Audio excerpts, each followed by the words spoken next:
আগামী 7ই জানুয়ারি অর্থাৎ এই রবিবার ডিওয়াইএফআই এর ব্রিগেড সমাবেশ প্রস্তুতি খতিয়ে দেখতে ব্রিগেডে ইতিমধ্যেই পৌঁছেছেন মীনাক্ষী মুখোপাধ্যায়। আগামী 7ই জানুয়ারি ডিওয়াইএফআই এর ব্রিগেড সমাবেশ, যে সমাবেশ সেই সমাবেশে প্রস্তুতি খতিয়ে দেখতে ইতিমধ্যেই ব্রিগেডে পৌঁছেছেন মীনাক্ষী মুখোপাধ্যায়।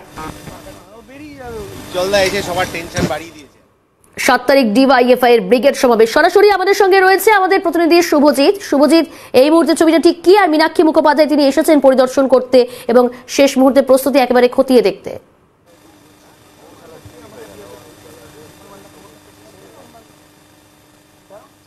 একেবারে দেখো, মাত্র আর 4 দিন হাতে রয়েছে এবং গোটা শহর কলকাতা শুধু লাল পতাকা নয়, সাদা পতাকাটাও ঢাকতে চলেছে। ডিওয়াইএফআই এর ব্রিগেড সমাবেশ এবং সেই সমাবেশের ময়দানে এই মুহূর্তে ডিওয়াইএফআই এর নেত্রী মীনাক্ষী মুখার্জি রয়েছেন, ধ্রুবদা রয়েছেন, গোটা পরিদর্শন তারা করছেন। আগামী 7ই জানুয়ারি ব্রিগেড সমাবেশ। মেয়েকেদির সাথে একটু কথা বলবো।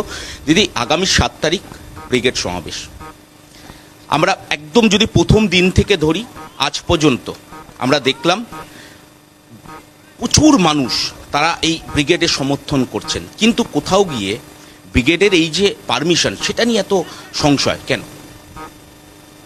সংশয়ের জায়গায় সংশয় থাকুক, 7 জানুয়ারি ব্রিগেডের দিন ব্রিগেড থাকবে।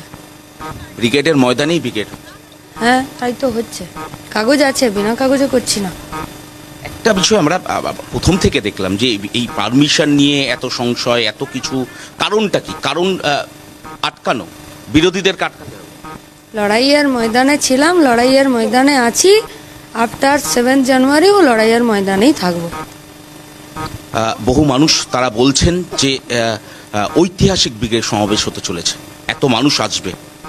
যে মানুষরা বলেছেন সেই মানুষরা নিশ্চিতভাবে ভরসা করছেন। আমরা বলছি ভরসা ভঙ্গ হবে না, বিশ্বাস রাখুন। এই ব্রিগেড সাধারণ খেটে খাওয়া মেহনতি মানুষের এবং তাদের প্রতিনিধি হিসাবে গোটা রাজ্যের যুবদের। একটা বিষয় সেটা হচ্ছে, আমরা এর আগের ব্রিগেড দেখেছি, সেখানে বহু মানুষ এসছে, কিন্তু গতকালও শাসক দলের পক্ষ থেকে কটাক্ষ করা হচ্ছে মানুষ ব্রিগেডে যাচ্ছে কিন্তু ভোট বাক্সে তার প্রতিফলন হচ্ছে না। আগামী লোকসভা নির্বাচন কি এই ভোট বাক্সের অঙ্ক ঘুরিয়ে দেবে? জেলে এত নেতা মন্ত্রীরা আমাদের আছে না এ রাজ্যের, খুব লজ্জা করে। ওই দিকটাও আমাদেরকে ঠিক করার খুব প্রয়োজন।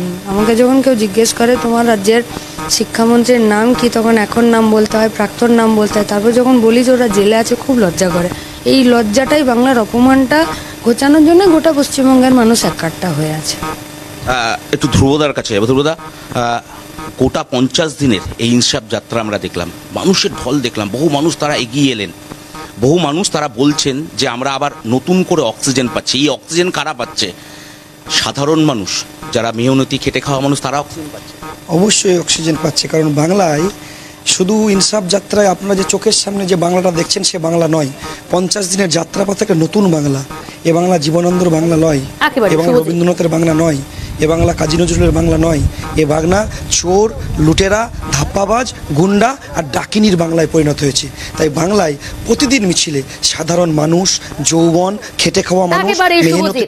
অর্থাৎ বোঝাই যাচ্ছে আগামী 7ই জানুয়ারি এই ব্রিগেড সমাবেশ এবং তার আগে প্রস্তুতি খতিয়ে দেখতে ব্রিগেডের ময়দানে পৌঁছেছেন মীনাক্ষী মুখোপাধ্যায়।